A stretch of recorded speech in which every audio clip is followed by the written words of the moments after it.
Hello বন্ধুরা, আমি রাজেশ আবারও এসে গেছি সোনালী রাজেশের রান্নাঘরে। আজকের রেসিপি এঁচোড় চিংড়ি। চলো রেসিপিতে যাওয়া যাক। রেডি হয়ে গেছে আমাদের এঁচোড় চিংড়ি।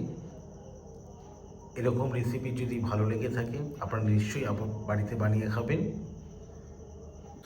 এঁচোড় চিংড়ির জন্য আমরা নিয়ে নিয়েছি এঁচোড়, দুটো আলু কোচা, পেঁয়াজ বাটা, আদা জিরে লঙ্কা বাটা, রসুন বাটা, কোচানো টমেটো, চিংড়ি মাছ, তেজপাতা, শুকনো লঙ্কা, জিরে, পাঁচফোড়ন, ধনে, হলুদ, লবণ ও গুঁড়ো লঙ্কা, আর তার সাথে নিয়েছি আমরা শাহি গরম মশলা। এবার আমরা মেন রেসিপিতে যাওয়া যাক। সবার প্রথমে আমরা এঁচোড়টাকে সেদ্ধ বসিয়ে দিয়েছি। তার মধ্যে সামান্য হলুদ, সামান্য লবণ দিয়ে দেবো। দিয়ে এঁচোড়টাকে আমরা 50% মতন সেদ্ধ করে রেখে নেবো। আমাদের মোটামুটি 50% সেদ্ধ হয়ে গেছে কিনা। এরপরে চলে যাব আমরা চিংড়ি ও আলু ভাজার জন্য। আলুগুলো সামান্য লবণ হলুদ দিয়ে মাখিয়ে নেব। কড়াইতে তেল দিলাম, আলুগুলো এবার ভালো করে ভেজে নেব। তেল গরম হয়ে গেছে, আলুগুলো এবার সুন্দর করে আমরা ভেজে নেব। আলুটা খুব সুন্দর করে একদম লাল করে ভেজে নিতে হবে, তাহলে ভালো লাগবে, জিনিসটা দেখতে ও খেতেও ভালো লাগবে। আলুটা আমাদের লাল করে ভাজা হয়ে গেছে, এবার তুলে নেব। এর মধ্যে আমরা সামান্য হলুদ ও সামান্য লবণ দিয়ে ভালো করে মাখিয়ে চিংড়িটাকেও ভেজে নেব। চিংড়ি ভাজা আমাদের সম্পূর্ণ হয়ে গেছে, এবার আমরা তুলে নেব।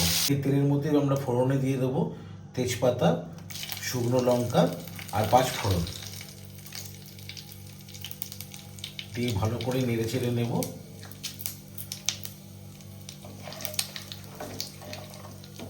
পাঁচফোড়নটা ভাজা হয়ে গেলে ওর মধ্যে দিয়ে দেবো পেঁয়াজ বাটা।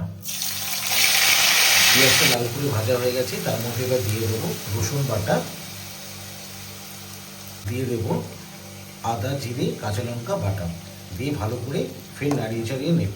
পেঁয়াজ আদা রসুন সব আমাদের ভাজা হয়ে গেছে। এর মধ্যে এবার দিয়ে দেবো পরিমাণ মতন হলুদ, তারপরে দিয়ে দেবো পরিমাণ মতন লবণ, তারপরে দিয়ে দেবো পরিমাণ মতন গুঁড়ো লঙ্কা। ঝালটা ডিপেন্ড করে সম্পূর্ণ আপনাদের উপরে, ঝালটা কীরকম খাবেন। তারপরে দিয়ে দেবো জিরের গুঁড়ো,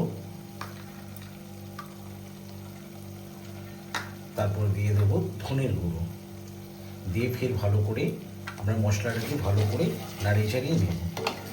এবার এর মধ্যে দিয়ে দেবো কেটে রাখা টমেটো কুচি, এবারে দিয়ে দেবো ভেজে রাখা আলুগুলো, দিয়ে ফের ভালো করে নাড়াচাড়া করবো। এবার এর মধ্যে দিয়ে দেবো সেই হাফ সেদ্ধ করে রাখা এঁচোড়গুলো, দিয়ে ভালো করে ফের আমরা টমেটোটাকে নাড়াচাড়া করবো। এবার আমরা চিংড়িটা দিয়ে সামান্য নেড়ে চেড়ে এবারে পরিমাণ মতো জল দিয়ে আমরা 10 মিনিটের জন্য ঢাকা দিয়ে রেখে দেবো। এঁচোড় চিংড়ি রেডি হয়ে গেছে। এর মধ্যে আমরা গরম মশলা দেব, দিয়ে নামিয়ে নেব।